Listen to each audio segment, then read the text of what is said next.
തലയായിട്ട് തകർത്താടുവാനൊരുങ്ങി ലാലേട്ടൻ. കഴിഞ്ഞ ഏതാനും വർഷങ്ങളായി സിനിമാ മേഖലയിൽ ട്രെൻഡിംഗ് ആയി നിൽക്കുന്ന ഒരു കാര്യമാണ് റീ റിലീസുകൾ. മലയാളം ഉൾപ്പെടെയുള്ള നിരവധി സിനിമകൾ ഇതിനോടകം തിയേറ്ററുകളിൽ എത്തിയിട്ടുണ്ട്. ഒരു കാലത്ത് റിലീസ് ചെയ്ത് വൻ ഹിറ്റായ പടങ്ങളും അപ്രതീക്ഷിതമായി പരാജയം നേരിട്ട സിനിമകളും ഇത്തരത്തിൽ റീ റിലീസുകൾ ചെയ്യുന്നുണ്ട്.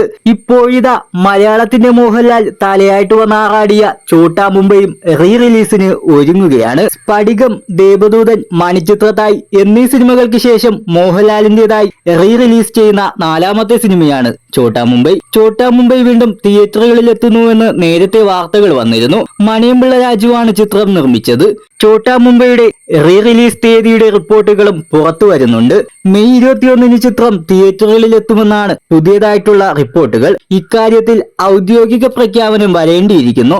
റിപ്പോർട്ടുകൾ പ്രകാരം മലയാളം റീ റിലീസുകളിൽ ഏറ്റവും കൂടുതൽ കളക്ഷൻ നേടിയത് ദേവദൂതനാണ്. 5.4 കോടിയാണ് കളക്ഷൻ. ചോട്ടാ മുംബൈ എത്ര നേടുമെന്നറിയാൻ കാത്തിരിക്കേണ്ടിയിരിക്കുന്നു.